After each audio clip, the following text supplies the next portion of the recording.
ypatingai gamybos aiškiem procesam lynas idealiai tinka ir aš tikrai galvoju, kad nemaža dalis Lietuvos pramonės įmonių turėtų jį įsidiegti, pasižiūrėti optimaliai savo gamybą, nemaža dalis jų, aš manau, diegiasi dabar ir iš tikrųjų šiandien globaliai galvojant apie jų konkurencingumą, tai lynas yra geras instrumentas jiems išlikti, augti ir vystytis.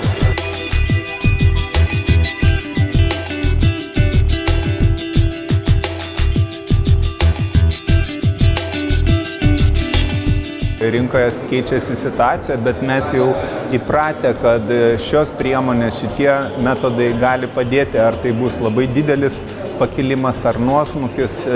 Tiesiog greičiau reaguojame į besikeičiančią situaciją ir tai yra mūsų, kaip sakant, jau įpročiai pasidarė. Tai žinoma, kad tai mums tikrai padeda.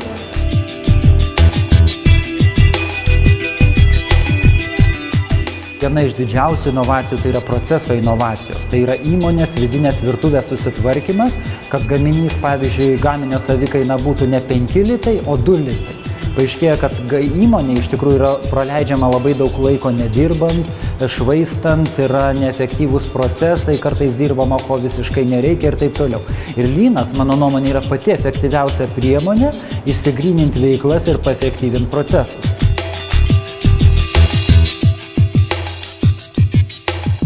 Mes turime šiandien dienai pakankamai užsakymų, mūsų iššūkis yra kaip tuos užsakymus įvykdyti. O užsakymus mes gauname todėl, kad esame konkurencingi. Tai ir tikrai tai susiję su lynu ir su tais rezultatais, kurių mes pasiekėme dėka lyno. Be šitos lyn sistemos, be lyno įrankių, be to mąstymo kampo, be tos krypties mes, aš abejoju, ar pasiektume tų rezultatų. Vieną iš linijos vadovų ištiko isterijos priepuolis, nes jisai matė, kad mes darom pakeitimus, linijoje kažkur 15 žmonių, užsakymas vėluoja, darom pakeitimus, 5 žmonės stovi, procesas stovi, jam tiesiog jis pradėjo šaukti mūsų, ką jūs darot, žmonės stovi. Tai reiškia, buvo senas požiūris, žmogus turi dirbti. Visą laiką žmogus turi krutėti, nesvarbu, ar jis kuria vertę. Svarbu, kad jis kruta, žmogus turi dirbti.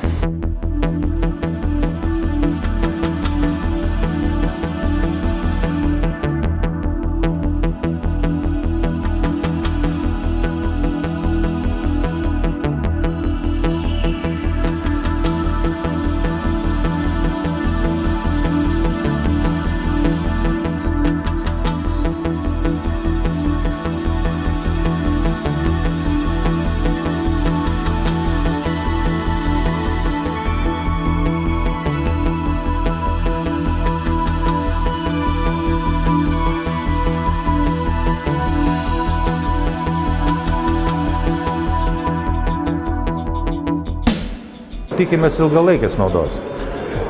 Mes konkuruojame su Rytų Europos įmonėmis, su Kinijos įmonėmis ir, žinot, niekas nestoja vietoje.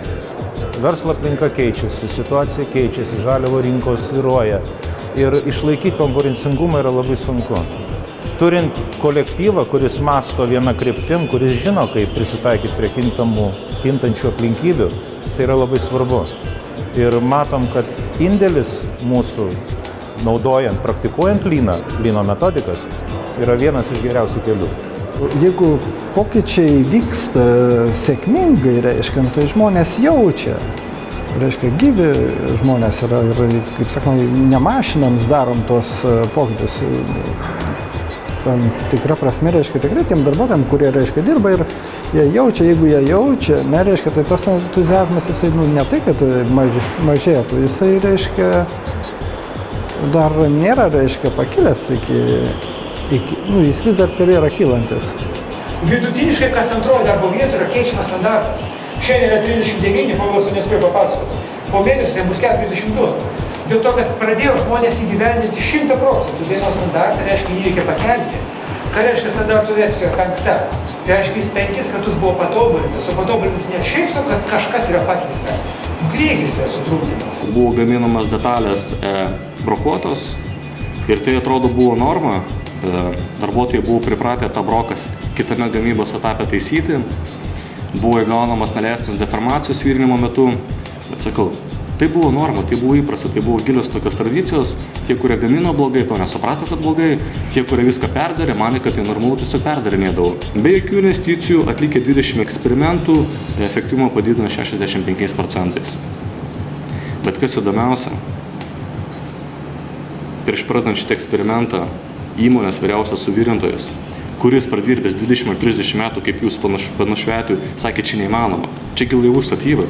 Norint, kad žmonės įsitrauktų į procesą, reikia tam tikrą elgseną praktikuoti kasdieną su savo žmonėmis. Čia va šitas, matau, užrašyta. Aš praktikuosiu kažką tai kasdieną, ir taip kiekvieną dieną. Čia ir pavyzdys, kaip reikia daryti. Tai reiškia, kartojimų skaičius ir truputį sėkmės.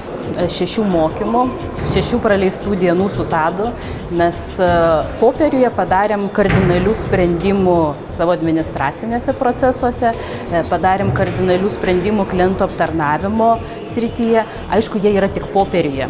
Kada jie atsigaus į realybę ir tie procesai jau bus mūsų darbo įrankis, o tada galėsim pasakyti, kad taip, mes jau žengėme pirmąjį žingsnį. Bet popierius ir plakatus mes jau turime ir tikimės, kad direktoriai juos išsikabins savo kabinetuose. Bet visai esmė, kad 10 patobulinimų ateina tik iš komandos narių per, vadinamą, creative suggestion, tai yra per pasiūlymų logiką. Dažniausiai taip, tai yra 10%. Ir 90% visos veiklos, kur yra čia, ateina per grupės lyderiai ir team lyderiai. Dirbant kartu su pagalbiniais, su technologais ir taip toliau. Čia 90% visų patobulinimų. Jeigu pas mane šita grandis neegzistuoja, tai apie kažkokius patobulinimus galvoti būtų tik tai svajonės.